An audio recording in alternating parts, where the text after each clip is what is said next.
The news on NBC 6 South Florida starts now. Good afternoon. We begin tonight with breaking news here on NBC 6. You're looking at live pictures right now from Chopper 6. This is in Broward County.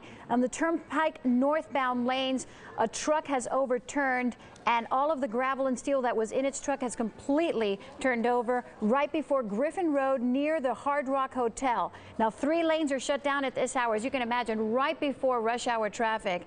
People are getting by on the emergency lanes at this point, but once again, this is in Broward County. This is in the northbound lanes right before Griffin Road. We will continue to follow this breaking news and bring you more here on NBC 6, and you can always go on NBC6.com. And Chopper 6 is also over the scene in Deerfield Beach, where a truck lost part of its load of steel, and as a result, westbound traffic on Southwest 10th Street is now closed right there to I-95. And your best bet right now, you can see the situation right there with the truck and the steel load that is all over the street, all over the highway right there, to avoid the area there in Deerfield Beach, if at all possible. Now to a story you will see only on 6. The Miami-Dade School Board's top cop is officially out. This move comes weeks after a Team 6 investigation revealed allegations of sexual misconduct. NBC 6 political reporter Steve Litz is live in the studio with the developing details here. Steve. And we have been following this story right from the very start. Chief Charles Hurley has been a controversial figure. Well, another shoe has dropped in this case. Hurley actually resigned on February 8th. He submitted a letter of resignation through his attorney to the school board. We were the first to tell you of these allegations that came out. Again, these were several months ago. These were 2 female school police officers who say they were sexually harassed by then Chief Hurley. One of the female officers claims Hurley told her he wanted to have sex with her on her desk while on duty.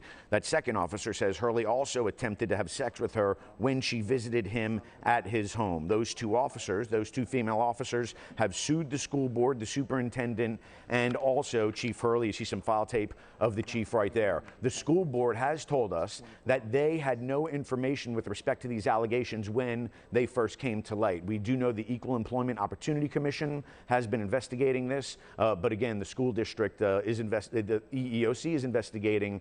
No word yet from the school district on their findings. We'll keep tabs on this one for you. Reporting live in the studio, I'm Steve Litz, NBC 6 South Florida. Also right now at 5. Those people that are responsible for this, their freedom is short-lived.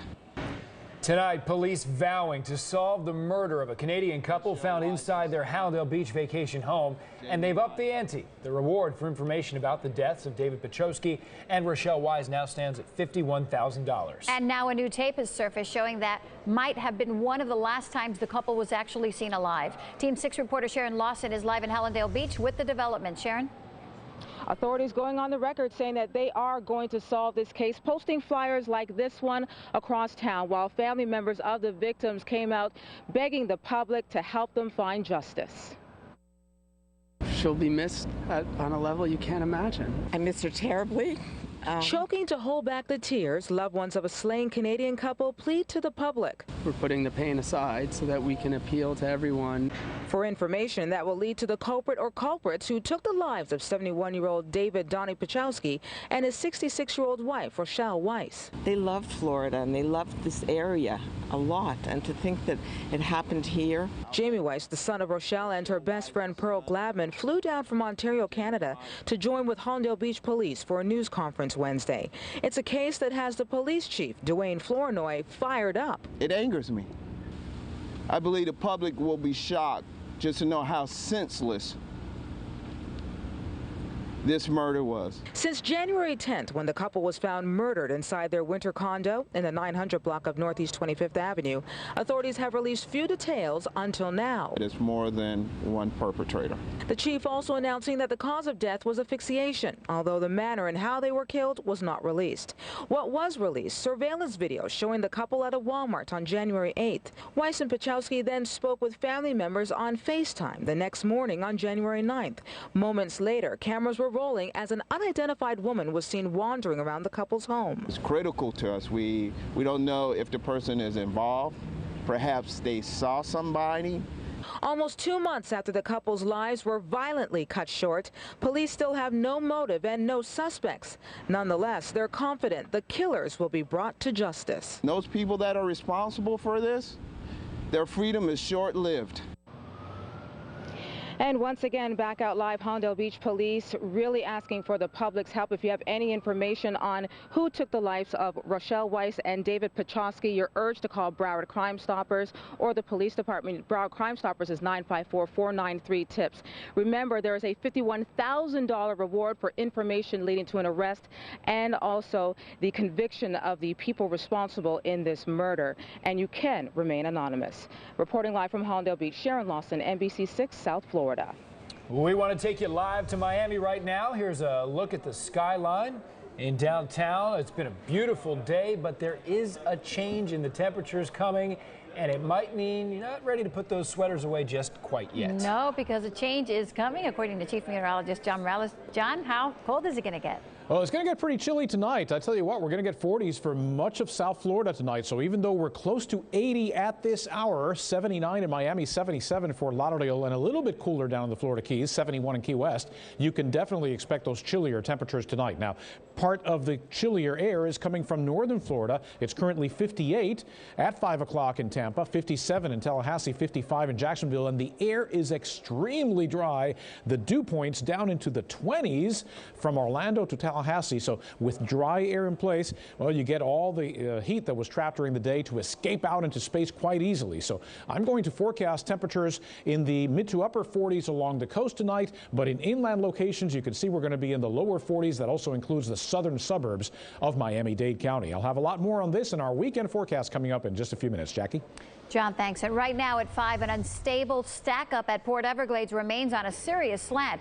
See for yourself, thanks to Chopper 6. Workers have been slowly taking each container off the teetering tower. Team 6 anchor Keith Jones is at the port tonight with an update on the progress. Keith? Yeah, it's been a really slow process here. They just started picking up the pace here in the past couple of hours. Let me explain to you why it's going so slowly here. First, you'll see there are 2 cranes that are working on this. This basket here will carry 2 guys to the top of this heap, okay? There's a second crane that has all this cabling to it. They'll attach the cabling, and then they have to work on a locking mechanism. And Steve, you can push in on that. There's a locking mechanism on each of these containers. They have to fit a tool in that locking mechanism to release it. The problem is they're not releasing, and it's causing all kinds of problems. So this is one task today. The other is at sea. The painstakingly slow and delicate operation of plucking containers from this mass of leaning metal continues for a second day. At one point, crews removed the boxes at a rate of 1 every 2 hours. We're not trying to beat the clock here. This is something that's being done safely, and if it takes 2 days, then it will take 2 days. What makes this more dangerous, some of the containers hold hazardous materials, including compressed oxygen and carbon dioxide. Not so hazardous, beer. Hazmat crews suited up to inspect one of the containers. We have a good idea what's inside them. Nothing is leaking, and there's no danger at this point, nor do we expect there to be any danger. In all, the Atlantic Trader barge carried 129 cargo containers headed for Guantanamo Bay on Monday when the barge started tipping, dumping 22 boxes into the ocean near Key Biscayne. The Coast Guard found 2 yesterday. One presumably sank. The other? Right now is 27 miles off of Fort Pierce. They have commercial salvage crews over there on scene monitoring the container to make sure it doesn't go anywhere, or if it does go anywhere, they're following it, and to make sure other oncoming vessels don't run into it. But we have crews from Air Station Miami who are doing patterns. They're searching in the air, pretty much with the eyes in the sky for everybody else in the water. At some point, a salvage company will secure the floater. As for the remaining containers, the Coast Guard says it isn't sure it'll ever be able to retrieve them all.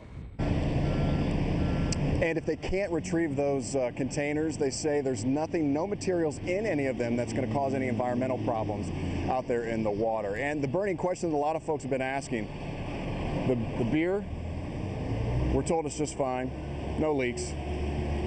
That's the very latest from the port. I'm Keith Jones, back to you.